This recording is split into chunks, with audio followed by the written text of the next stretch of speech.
की शुरुआत कर रही हूं और सबसे पहले मरकज के ज़ेर इंतजाम जम्मू कश्मीर के साथ लगने वाली सरहद पर आपको लिए चलेंगे, क्योंकि सरहद पार हलचल है और तनाव बढ़ सकता है। ये इसलिए हम कह रहे हैं क्योंकि सरहद के उस तरफ यानी लाइन ऑफ कंट्रोल पर जहां पाकिस्तान की तरफ से सरगर्मियां अंजाम तो दी ही जा रही हैं, लेकिन कुछ एक्टिविटीज़ जो इस वक्त सरहदी बेल्ट के अंदर चीन की तरफ से भी नजर आ रही हैं। और ये वो इलाका है जिसको आप पीओके वाला एरिया भी कहते हैं, या पाकिस्तान के ज़ेर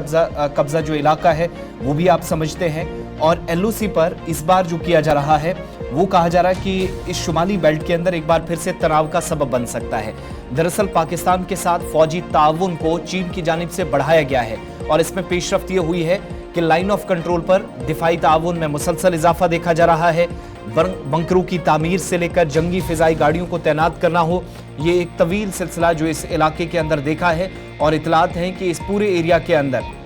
अभी तक की जानकारी के मुताबिक और मीडिया रिपोर्ट्स जो बता रही हैं कि पीओके के अंदर पाकिस्तान के कंट्रोल में जो चीज़ें हैं वहाँ पर चीन की जानिब से फ़ौजी इमदाद बढ़ाई जा रही है और जो मज़मूम मज़ाइम हैं उनको हवा दी जा रही है चीन की तरफ से। भारत के साथ सरहदी तनाज़े के दरमियान चीन लाइन ऑफ कंट्रोल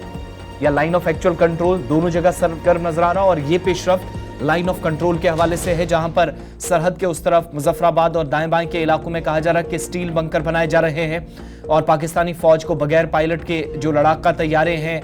हो सकता है कि उसमें ड्रोन भी शामिल हो, जो रिपोर्ट्स क्लेम कर रही हैं, और दीगर जंगी सामान भी फराहम किया जा रहा है। चीन की मदद से सरहद पार ताकतवर कम्युनिकेशन टावर्स लगाए जा रहे हैं और इतलात के मुताबिक ज़ेर ज़मीन फाइबर केबल बिछाने का काम भी जोरों शोरों से जारी है। और फौजी हुकाम के मुताबिक चीनी नजाद रडार पाकिस्तानी फौज के कम ऊंचाई वाले जो अहदाफ है उनका पता लगाने की सलाहियतों में भी इजाफा करेंगे और इसकी फौज या फिजाई जो दिफाई यूनिट्स हैं उनको इंटेलिजेंस मदद फराहम करने में ये पूरा निज़ाम बहुत कलीदी रोल अदा करेगा। पाकिस्तान के साथ चीन के ताल्लुकात को मजबूत बनाने और पाकिस्तान के ज़ेर कब्जा कश्मीर या पीओके में चीनी सरमायाकारों को तहफ़्फ़ुज़ फराहम करने की भी एक कोशिश के तौर पर इसको देखा जा रहा है। ख़ास तौर पर वो जो पाकिस्तान के इलाकों में चीन को डायरेक्टली,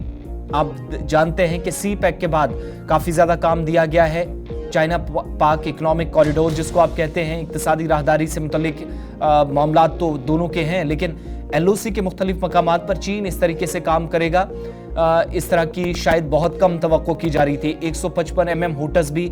मीडिया रिपोर्ट्स के मुताबिक चीन ने तैनात किए हैं, ख़ास तौर से सी पैक के इर्द गिर्द देखे गए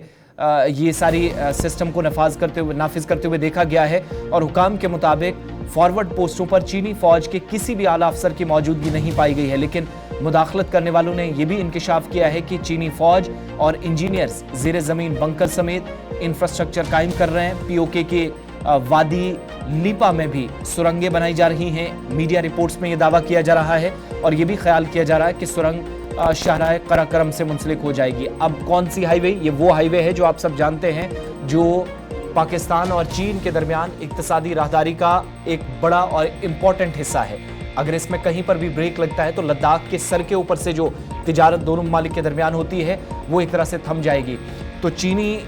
हुकाम का मुदाखलत इस तरीके से पीओके के अंदर करना या फिर सरहद के पास इस तरीके से सरगर्मियाँ, अगर ये रिपोर्ट सही पाई जाती हैं तो दिफाई ताउन में जब इजाफा देखा जा रहा है सरहद के इस तरफ भी इसका भरपूर असर आप देखेंगे और हो सकता है कि इस पर रिएक्शन भी भारत सरकार की तरफ से किया जाए। ये तो एक खबर आपके सामने हमने रखी है। अब दूसरी